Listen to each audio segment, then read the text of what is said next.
ದಕ್ಷಿಣ ಕನ್ನಡ ಜಿಲ್ಲೆಯ ಮೂಡುಬಿದಿರೆಯಲ್ಲಿ ಅಕ್ಕಸಾಲಿಗರೊಬ್ಬರು ಸಂಶಯಾಸ್ಪದವಾಗಿ ಸಾವನ್ನಪ್ಪಿದ್ದಾರೆ.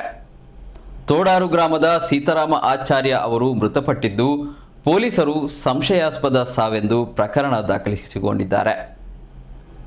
ಮೂಡುಬಿದಿರೆ ಸಮೀಪದ ಪಡುಮಾರ್ನಾಡು ಗ್ರಾಮದ ಬನ್ನಡ್ಕದ ರಾಷ್ಟ್ರೀಯ ಹೆದ್ದಾರಿಯಲ್ಲಿ ಸಂಜೆ ಬೈಕ್ನಿಂದ ಬಿದ್ದು ಸೀತಾರಾಮರು ಸಾವನ್ನಪ್ಪಿದ್ದರು. ಅವರು ಪತ್ನಿ, ಪುತ್ರ, ಪುತ್ರಿಯನ್ನ ಅಗಲಿದ್ದಾರೆ.